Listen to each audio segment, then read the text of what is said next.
கேட்கிறாங்க, இவர் ஏதேனும் சொத்துக்களை விட்டு சென்றிருக்கிறாரா? அவர் விட்டு சென்றிருக்கிறாரு. 3 தீனார் 3 தங்க காசுகள் இவருடைய பேரில் இருக்குது. அதை இவர் ஒரு இடத்துல விட்டுட்டு போயிருக்கிறார். இவர் மீது கடன் இருக்கிறதா? ஆமா, கடன் இருக்குது. அந்த சொத்தை வச்சு இவர் கடனை அடைத்துள்ளதாக சொல்லி அவருக்கும் தெரிய எடுக்கிறாங்க. 3ஆவதாக ஒரு பையத்து கொண்டு வரப்படுகிறது.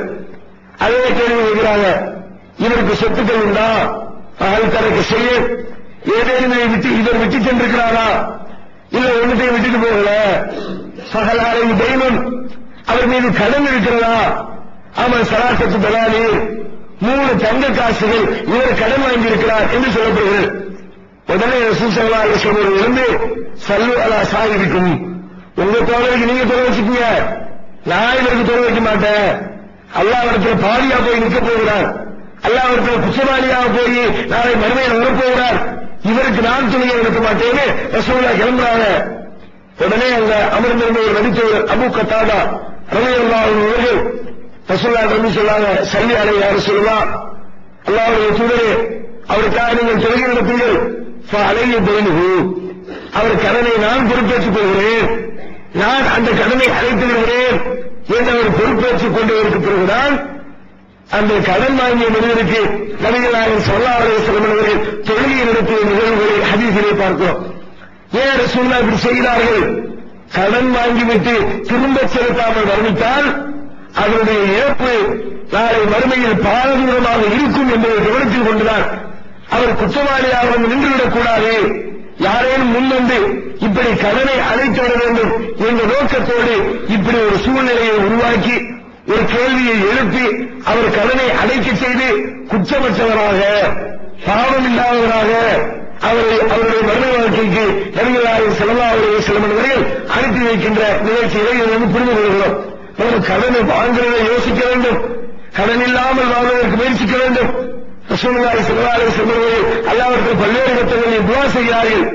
அல்லாஹும்ம இன்னி அஊது பிக மினல் மக்ரம், இறைவா கடன் வாங்குவதை விட்டும் எனக்கு நீ பாதுகாப்பு தா, உன்னிடத்திலே நான் பாதுகாப்பு தேடுகிறேன், நான் கடன் வாங்காம வாழணும்.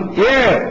கடன் வாங்குவது மார்க்கத்தில் அனுமதிக்கப்பட்டிருந்தால் கூட பல நேரங்களில் அது வாக்குறுதியை மீற செய்கிறது, மனிதனை பொய் பேசுவதற்கு காரணமாக அமைந்து விடுகிறது. கடன் கொடுத்திருப்பாரு, வாங்கினவரு கடன் கொடுத்தவர் கேட்க வருவார், 10ஆம் தேதி தருவேன், 10ஆம் தேதி வருவார்.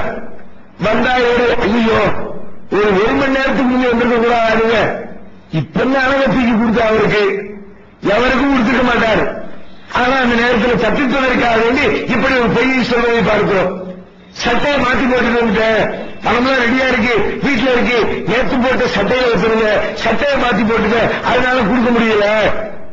இதெல்லாம் இப்படி பொய்யான தகவல்களை, பொய்யான செய்திகளை மனிதனை பேச வைக்கிறது, வாக்குறுதியை மீற வைக்கிறது. அதனால் நான் அல்லாஹ்விடத்தில் கடனை விட்டும் பாவமன்னிப்பு தேடுகிறேன் என்று சொல்லி அண்ணன் பெருமகனார் நபிகள் நாயகம் ஸல்லல்லாஹு அலைஹி வஸல்லம் அவர்கள் நமக்கு போதிப்பதை பார்க்கிறோம். நம்முடைய பெற்றோர்கள் விஷயத்தில் இது போன்று ஒவ்வொருத்தரையா தேடி கேட்டு அலைந்து கடன் கொடுத்ததற்கான சான்றிதழ் இருக்கிறதா, யாரிடம் கடன் வாங்கியிருக்கிறார்களா என்பதை தேடி பிடித்து அதை ஒப்படைத்திட வேண்டும். அதுக்கு பிறகுதான் அவருடைய சொத்தையை பங்கு வைக்கணும். ஆனா இன்னைக்கு என்ன நடக்குது? பல பேரத்தில் ஒருத்தர் கடன் வாங்கி மரணித்து விட்டார், அவர் வந்தா இருக்கிற சொத்தையெல்லாம் தூக்கிட்டு போயிருவார்கள் என்று பயந்து கடன்காரர்கள் வீட்டை தேடி வருவதற்குள்ளாக இறந்தவரை அடக்கம் செய்த கபரிஸ்தானுக்காக பங்கு பிடிக்க வேலையை ஆரம்பிச்சார். அவன் வந்தா காசு கேப்பா, காசு குடும்பா எனக்கு தெரியாதுன்னு சொல்லிடுவோம், காசு இல்லைன்னு சொல்லிவிட வேண்டும் என்பதற்காக வேண்டி இப்படி எல்லாம் திட்டம் தீட்டி பெற்றோர்களுடைய சொத்துக்களுக்கு உரிமை கொண்டாடுகிற பல பேர் பெற்றோர்கள் நாளை மறுமையில் அல்லாஹ்வுடைய சன்னிதானத்தில் குற்றவாளியாக நிற்கக்கூடாது என்பதை குறித்து கொஞ்சமும் அக்கறை காட்டாத பல பிள்ளைகளை இன்றைக்கு நாம் பார்க்க முடிகிறது. இதிலேயும் கவனம் செலுத்த வேண்டும். அதே போன்று நபிகள் நாயகம் ஸல்லல்லாஹு அலைஹி வஸல்லம் ஒரு நபித்தோழர் வந்து இருக்கிறார், ஸஅத் இப்னு உபாதா ரலியல்லாஹு அன்ஹு அவர்கள். அல்லாஹ்வுடைய தூதரே, இன்ன உம்மி தூஃபியத் மஅன காயிபுன் அன்ஹா, நான் வெளியூர் போயிருந்த நேரத்தில் என்னுடைய தாயார் மரணித்து விட்டார்கள். செய்யும் என்று சத்தத்து பிகி அன்ஹா, அவர்களுக்கு நான் ஏதேனும் தர்மம் செய்தால் அந்த தர்மத்துடைய நன்மை அவர்களுக்கு கிடைக்குமா சொல்லுவோம், தாராளமா தர்மம் செய்தி, தர்மத்துடைய நன்மைகளை அவர்கள் பெற்றுக் கொள்வார்கள் என்று சொல்லி அவருக்கு அனுமதி அளிக்கிறார்கள். உடனே அந்த சாதிகள் சொல்றாங்க, அன்ன ஹாயித்தில் மிஹ்ராபி ஃபஸத்தக்து அன்ஹா.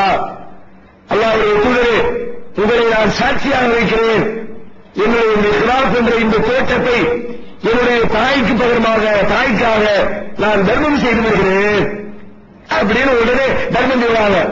வரலாற்றிலே பல்லாண்டு காலமாக இந்த இவர்கள் கொடுத்த இந்த தோட்டம் சாதுடைய தோட்டம் என்ற பெயரிலே பல வருடங்களாக அங்கு வாழக்கூடிய மக்களுக்கு பயனளித்துக் கொண்டிருந்தது என்று சொல்லி பல 100 ஆண்டுகளாக வரலாறுகளை நம்மால் பார்க்க முடிகிறது. இந்த மாதிரி தர்மத்தை செய்வதற்கு மார்க்கத்தில் அனுமதி இருக்கிறது. தர்மங்கள் செய்ய வேண்டும், ஹஜ்ஜை நிறைவேற்ற வேண்டும்.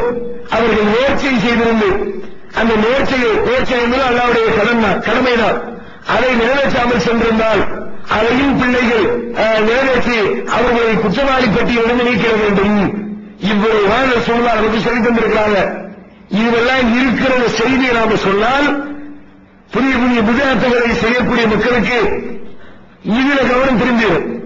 இதை செய்வோம், நம்ம பெற்றோருக்கு என்ன செய்வது இருக்குதோ அதை செய்வோம் என்று சொல்லி ஹலாலான காரியங்களை, மார்க்கம் அனுமதித்திருக்கிற காரியங்களை செய்ய துவங்கி விடுவார்கள். அந்த அடிப்படையில் இவற்றையெல்லாம் கவனத்தில் கொண்டு பெற்றோர் விஷயத்தில் அவர்களுக்காக பிரார்த்திக்க வேண்டும். இவற்றை அமர்ந்திருக்காமல் இந்த வெள்ளிக்கிழமை முழுவதும் நபிகள் நாயகம் ஸல்லல்லாஹு அலைஹி வஸல்லம் அவர்களுக்காக அல்லாஹ்விடத்திலே ஸலவாத்துக்களை சொல்லிக் கொண்டிருக்க வேண்டும் என்று ரசூல் ஸல்லல்லாஹு அலைஹி வஸல்லம் சொல்கிறார்கள். வெள்ளிக்கிழமைகளில் அதிகமாக ஸலவாத்து சொல்லுங்கள், அது எனக்கு எடுத்துக்காட்டப்படுகிறது, எடுத்துச் சொல்லப்படுகிறது.